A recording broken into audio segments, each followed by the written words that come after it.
Há uma quinta dimensão, além daquelas conhecidas pelo homem. É uma dimensão tão vasta quanto o espaço, e tão desprovida de tempo quanto o infinito. É uma zona intermediária entre a luz e a sombra, entre a ciência e a superstição. E se encontra entre o abismo dos temores do homem e o cume dos seus conhecimentos. É uma dimensão da fantasia, uma região além da imaginação.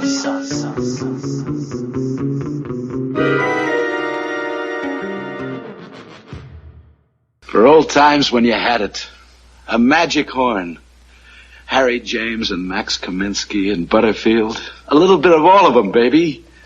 You traded it off for some bad hooch and you got took. You got the crummy end of the stick. Why, Joey? Why? Because I'm sad. Because I'm nothing. Because I'll live and die in a crummy one-roomer with dirty walls and cracked pipes. And I'll never even have a girl. I'll never be anybody. Because half of me is this horn. I can't even talk to people, Baron, because this horn, that's half my language. But when I'm drunk, Baron, oh, when I'm drunk, boy, I don't see the dirty walls or the cracked pipes. I don't know the clock's going, that the hours are going by. Because then I'm Gabriel. Oh, I'm Gabriel with a golden horn. And when I put it to my lips, it comes out jewels. Comes out a symphony. Comes out the smell of fresh flowers in summer. Comes out beauty.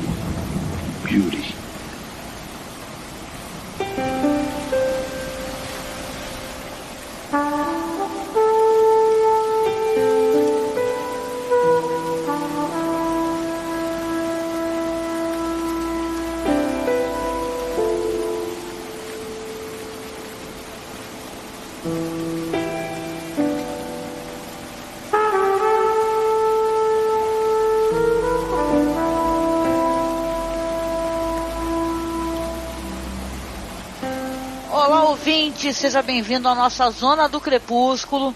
Eu sou a Angélica. E eu sou o Marcos. E hoje nós iremos falar de um episódio lindíssimo de Twilight Zone, mas é um episódio que tem algumas cenas problemáticas, assim, ele toca, como na verdade alguns episódios da série, né, Marcos, no assunto suicídio, então pode ser gatilho para algumas pessoas, pode ser sensível, então a gente sugere, caso você esteja num mau momento da sua vida, pule esse episódio, tá? Ele tem coisas muito interessantes, mas se você não estiver bem, não estiver legal, né, Marcos? Deixa pro próximo. Exatamente, esse episódio, ele tem alguns gatilhos que para a pessoa que esteja com algum problema de depressão, que esteja no momento de fragilidade emocional e psicológica, eles podem não ser apropriados, então se for o seu caso, você pula pro próximo. Você continua aqui com a gente? Então vamos aqui falar um pouco sobre o episódio. O episódio é o episódio A Passage for Trumpet, episódio que foi ao ar no dia 20 de maio de 1960. Qual seria a tradução do episódio? Passagem para trompete. Esse passagem é uma passagem musical, na verdade, né? Tá certo. O episódio é dirigido ali pelo Don Medford, que é um gênio, né? Ele faz algumas coisas nesse episódio aí que vão ser muito interessantes de poder abordar. O roteiro é do Rod Serling. Tem uns atores maravilhosos, tem o Jack Klugman, que é um ator excepcional, ele é daquele filme do Sidney Lumet, 12 Homens e uma Sentença, né? Isso. Ele faz o Joey Crown. Tem o John Henderson, que faz o Gabriel no episódio, que ele é um anjo, tá?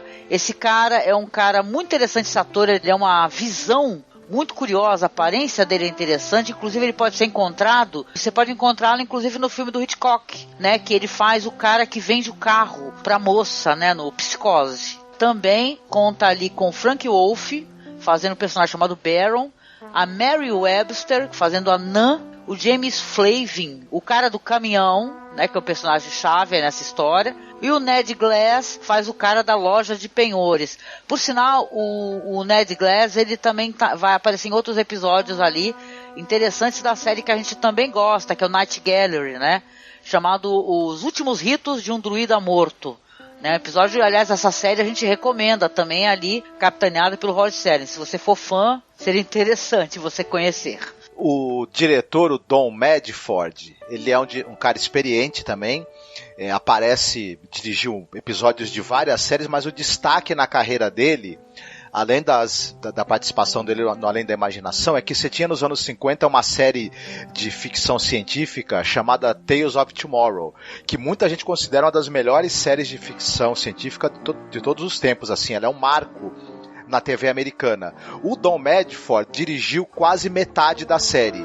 Dos 80 e poucos episódios que tem, ele dirigiu 36 episódios. Então acho que é o grande destaque na carreira dele como diretor. Então um cara muito experiente e um excelente diretor. O Jack Klugman, ele é um dos atores preferidos do Rod Serling. Ele era um cara que ele era figurinha fácil nos teatros filmados, né, que você tinha na televisão. Ele aparece no Playhouse 90 e em outros teledramas que eram ao vivo. Então é um ator assim que para ele ter tantas participações em programas de teledrama que eram ao vivo, você imagina a categoria que o cara tem e a desenvoltura desse ator. Ele e o John Anderson contracenaram num outro momento, que foi no episódio da série Gunsmoke. E a moça, né, a atriz, a Mary Webster, quem gosta do Vincent Price e acompanha a carreira dele deve ter assistido ao filme Robur, o Conquistador do Mundo. Ela contracena com ele, né, uma das protagonistas do filme do Robur, o Conquistador, baseado no livro do Júlio Verne. É isso aí. Eu adoro Robur. Que interessante saber que essa atriz está nesse filme. Eu adoro tudo do Vincent Price. Eu sou uma fã, uma fan freak, para quem não sabe. Uma coisa interessante da gente mencionar aqui, que o pessoal comenta que esse episódio, de várias formas, ele é uma versão do Rod Serling da história ali filmada pelo Frank Capra, né? It's a Wonderful Life, que no Brasil é Felicidade Não Se Compra, que é um filme de 1946. É um noir urbano, coisa que o Rod Serling ele realmente já fez em alguns outros episódios, e vai ter sim essa coisa do valor da vida, apesar que é um filme que, como inclusive Felicidade Não Se Compra também faz a mesma coisa, ele mostra o valor da vida e quanto é importante segundas chances, né? Então não é um filme assim, apesar da gente colocar um aviso de gatilho no começo do podcast, ele é um filme que ele não mostra isso como uma solução. Então eu acho isso bem positivo, né, se você quer saber, né? E você estava falando desse ator, o Jack Klugman, ele realmente era um ator com uma carreira consolidadíssima, né? Muitíssimo requisitado.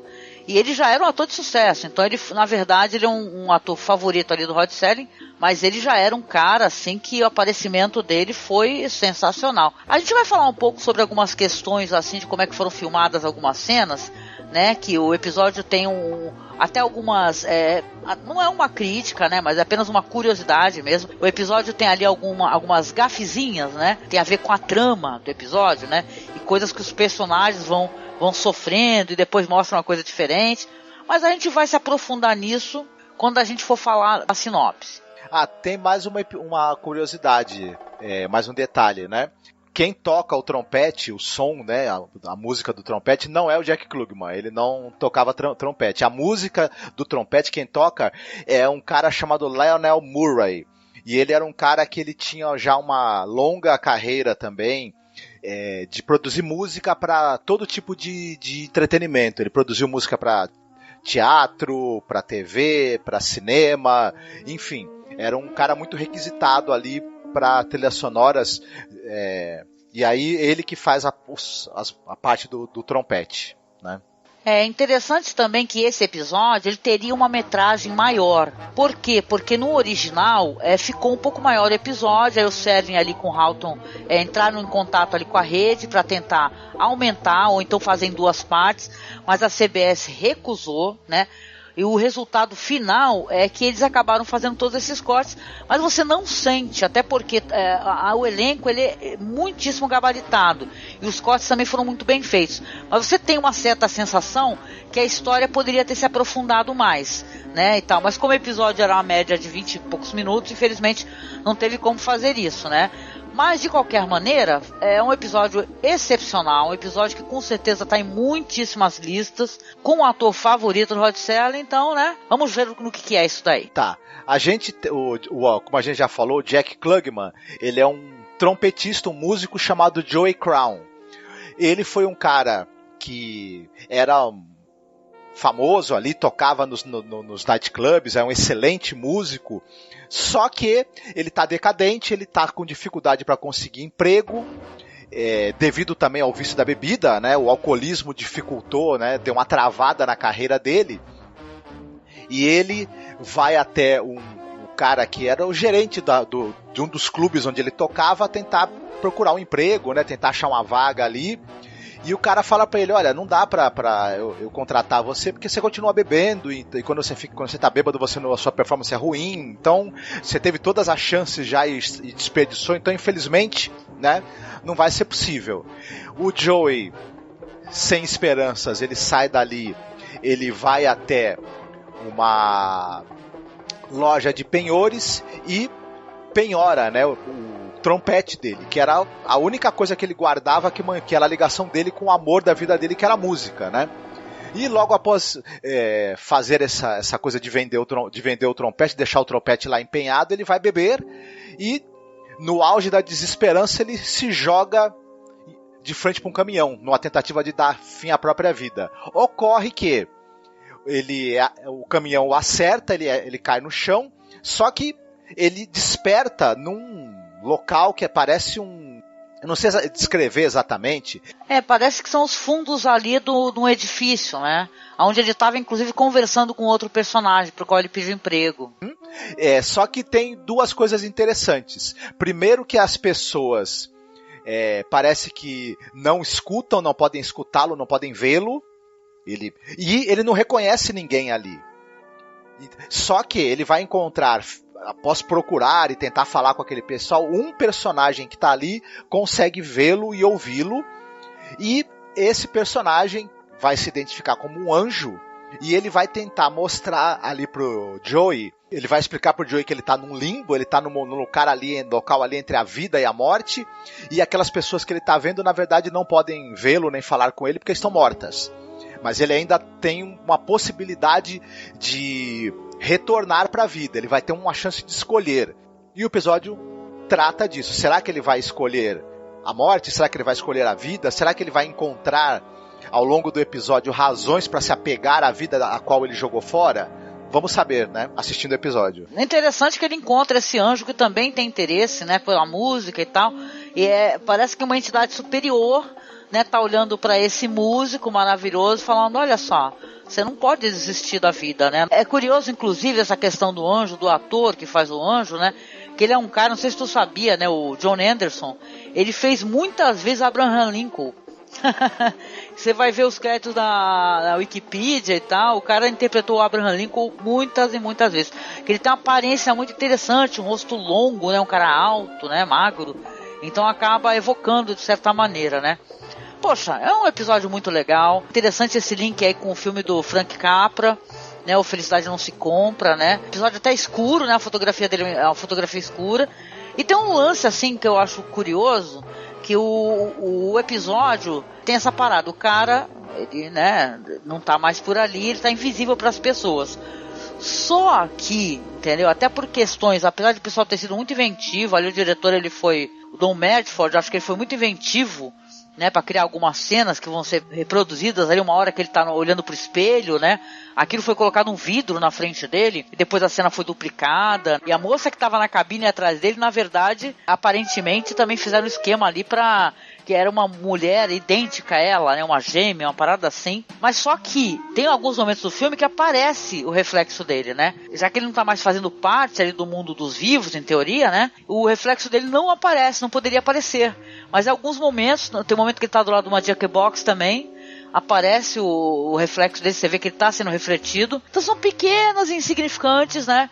Coisas assim que na verdade a gente só repara se alguém apontar pra gente. Olha, nossa! Não, lembra daquele personagem do Jô Soares? Folha Nossa! Que era o contra-regra, né, da televisão, que fazia umas cagadas durante os programas. Ah, tá. Não, tá bom. Isso eu não lembrava, não. Então, talvez pra mim, na minha opinião, é um episódio muito legal. Assim. Ele tem um clima muito elegante também, né, com esse negócio de ter música, né, e tal no episódio. Eu apreço, né? Eu acho muito bonito o personagem dele, assim, que cara, é muito fácil a gente julgar, né? As pessoas pelas suas fraquezas, né? Então acho que esse episódio é uma coisa que o Rod Serling tem nas narrativas dele em The Twilight Zone. É o homem desfavorecido, é o perdedor, é a atriz que está envelhecida, é o cara que é alcoólatra, né? É a pessoa que toma as decisões erradas. Então ele, de certa maneira, ele tem um olhar ali para essa espécie de pessoa que é o loser. E esse cara é interessante que ele vai lá pedir o emprego pro cara, que é o cara do bar. E o cara, tu vê que, o cara fica até feliz quando ele fala, caramba, então tu conseguiu parar de beber e tal. E ele vai abrir aquele case lá do trompete, cai a garrafa, né? Então é trágico, né? Quando ele vai pra loja de penhores, né? Que ele vai pra loja de penhores pra ele poder voltar a beber. Aí o cara, ele tem um desprezo pelo instrumento dele, né? Porque naquela lógica ali da loja de penhores, esse trompete não é nada, né? Ele tem vários trompetes ali, né? Imagina cada elemento numa loja de penhor que tem uma história, que tem uma vida, que tem uma esperança que se perdeu, foi parar ali naquela loja, né? Isso é tristíssimo, né, Marcos? Sim, é verdade. Você falou nisso agora que eu fiquei pensando, realmente, as lojas de penhores, as prateleiras delas estão cheias de histórias, possivelmente histórias tristes, né? Histórias de fracasso, histórias de dificuldades, histórias de beco sem saída para as pessoas. É curioso isso, mas o grande lance do Além da Imaginação, né, é a possibilidade de você, uma entidade externa, né, uma entidade com poderes te dá a chance te dá uma segunda chance, né? E isso funciona para as pessoas que, claro, na vida dessas entidades não vão aparecer para te dar uma segunda chance, mas você pode frear a sua vida um pouco, parar e refletir e dar a si mesmo uma segunda chance, a partir das reflexões que esse tipo de história traz. Né? É verdade. E tem um lance também, né, até porque a história vai se desenvolver depois, a partir disso, que ele também é um cara que se sente muito solitário, né? Ele é um homem desafortunado, um trompetista falido, né, alcoólatra, né? Mas ele não tem ligações emocionais, ele não tem família, ele não tem ninguém, ele não tem uma pessoa que o ame, né? Então ele, no caso desse personagem, ele achou que a vida dele não tem sentido, né? Que adianta, né, e tal. E precisou aparecer esse personagem aí, o anjo Gabriel, né? Porque é engraçado quando a gente faz a relação, né, Marcos? Né, que o Gabriel, ele é um dos caras, não é nem anjo, acho que ele é um arcanjo, né? Não é aqueles anjos poderosos e tal, tanto que tem até naquele filme Anjos Rebeldes, né? Tem o personagem Gabriel também. O Gabriel é um anjo extremamente poderoso, é um arcanjo, na verdade, né? Como você mesma disse, então... Eu lembrava que ele tocava corneta, mas eu acho que ele resolveu ampliar os horizontes musicais dele e aprender um instrumento novo, né? Existe uma influência aí num filme mais moderno, ali um filme mais pop, talvez, né? Que é um filme chamado The Invisible, né? O Invisível, aqui no Brasil, que é uma espécie de suspense sobrenatural. É um filme de 2007, ali, estrelado pelo Justin Chatwin. Diz que aqui na Wikipedia tá falando que é remake de um filme sueco chamado Den Oslig. Porém, claramente, inclusive está associado no IMDb como inspiração a esse episódio de The Twilight Zone, né? Que é a história de um menino, que ele tem ali um envolvimento com uma moça e tal. Ele é um cara inteligente, com futuro promissor. Ele e um amigo dele acabam se metendo numa briga e despertam a ira de um cara, assim, super problemático, né? Que acaba dando um pau nele, né? E o moleque fica... Você entende no filme que ele fica em coma, né? Só que ele consegue voltar ali nos ambientes, ali onde ele vê as pessoas, né, e tal, mas não consegue se comunicar. Então ele tem meio que... Dizem que tem um final problemático, eu não cheguei se eu assisti esse filme faz muito tempo, eu não lembro, na verdade, mas eu lembro que tem uma parada também assim, o cara consegue retornar à vida e tal... E tem um desenvolvimento assim que, coitado, ele não consegue nem arranhar, né, qualidade desse episódio de The Twilight Zone, né? Não sei do filme sueco, né? Então Fico curiosa nesse sentido aí, mas ele tá na lista do IMDb, como inspirados pro The Twilight Zone. Não, eu só queria dizer que a gente sempre fala de alguns aspectos, além das curiosidades, né? Esse episódio ele tem a marca da série na qualidade da fotografia.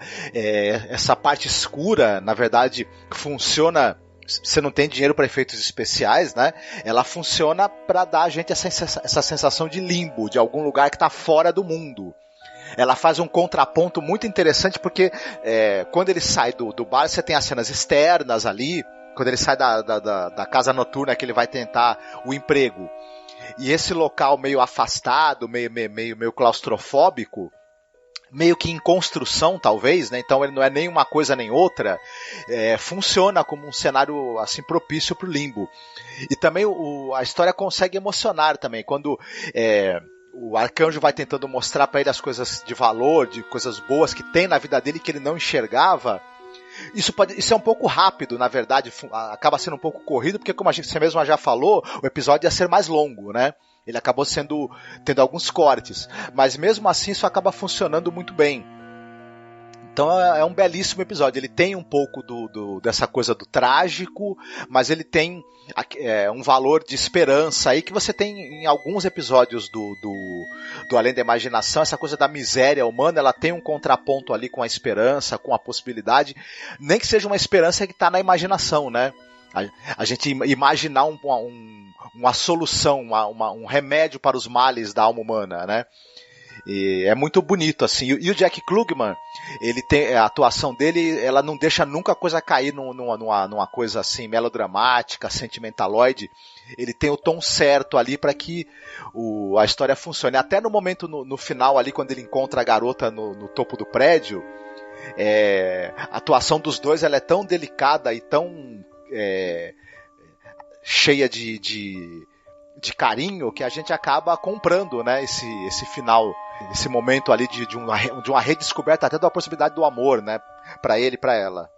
É verdade, né, tem esse final aí, né, que contando um pouquinho, inclusive, sobre o final, que ele tem essa conversa toda com o anjo, ele recebe essa segunda chance e ele resolve aceitá-la, né? Aceitar essa segunda chance. Tem um momento que ele fica até questionando quem é o personagem, quando o personagem vai saindo, quem ele é, porque ele fica meio em dúvida. Ele fica em dúvida exatamente se é um anjo, o que é, o que a providência mandou pra ele, né, pra poder conversar com ele, e ele acaba aceitando essa segunda chance. Tem uma cena que ele se joga embaixo ali de um caminhão, e aí depois já corta pra todo esse limbo e tal que ele fica. No caso dessa cena aí tem uma alteração. Quando ele vai despertar, ele vê que na verdade ele não foi atropelado pelo caminhão, né? E o cara do caminhão deu um dinheiro pra ele, porque ele fala tipo assim, algo como assim aqui no Brasil, eu tô cheio de pontos aqui na minha carteira e eu não posso ter esse atropelamento aqui que vai me gerar problemas e tal. Só que ele fala que é problema da empresa e tal, problemas de trabalho.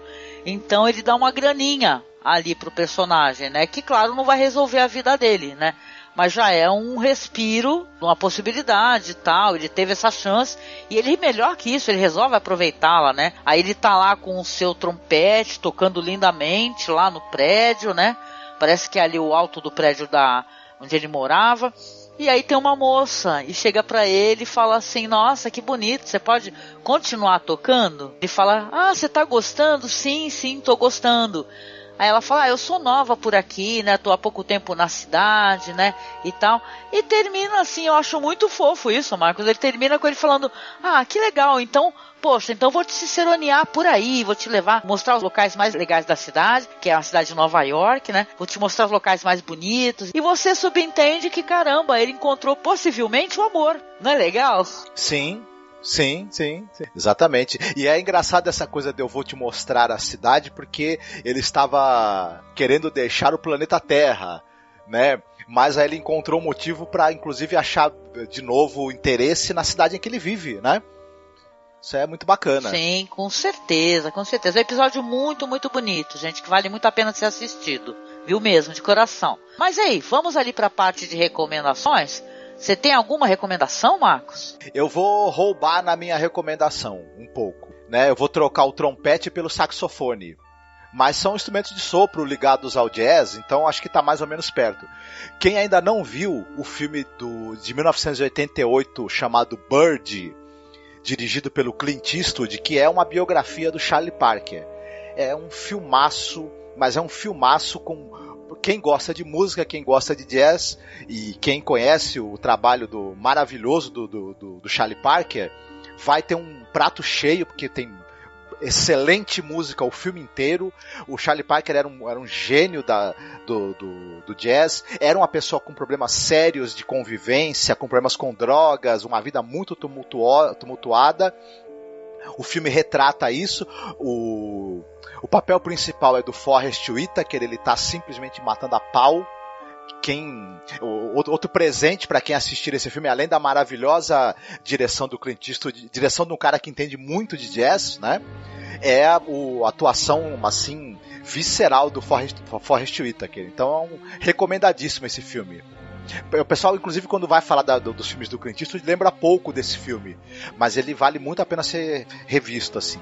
Ah, muito legal. Assisti fazem muitos anos atrás, viu? Eu acho que merece, inclusive, a revisão, viu? Obrigada pela recomendação, meu querido.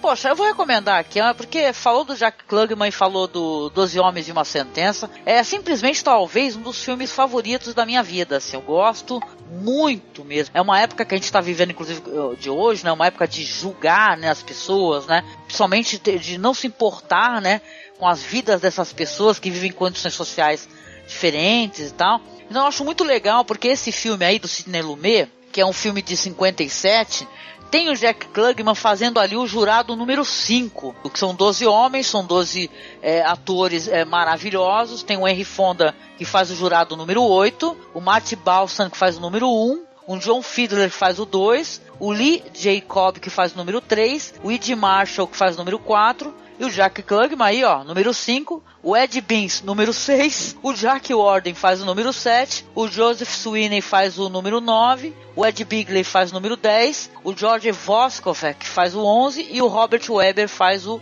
12. O acusado ali seria o ator John Savoca, né, que faz o acusado, que a primeira cena do filme é emblemática com ele, que ele só aparece só o rosto dele, o medo dele, né, sentindo medo absurdo, a vida dele tá nas mãos dessa pessoa, né. Então eu acho um filme, nossa, um filme maravilhoso, maravilhoso. Ele fala essa história que de um jovem ali porto-riquenho, que ele é acusado de ter matado o próprio pai, que ele vai a julgamento, ali os 12 jurados vão se reunir para decidir a sentença. Né? A priori, né, você começa a ver que tá todo mundo concordando, né, e tal, ou tipo assim, a grande maioria fala, nossa, mas tem a arma do crime, e esse cara foi encontrado, a vizinha viu, e aí um jurado, que é uma pessoa, porque a gente só precisa de uma pessoa, né, para poder começar, uma voz pequena, essa voz aumentando, que é o personagem do Henry Fonda, ele começa a falar, poxa gente, mas tem alguma coisa esquisita aí. Né? Nessa história tem alguns furos. Então, sabe, eu não vou contar porque eu acho que tem uns spoilers, assim, é um filme maravilhoso. É um filme que eu acho que, caramba, ele é um filme atemporal, sabe? Porque essas questões elas estão todas colocadas hoje em dia em muitos casos, sabe?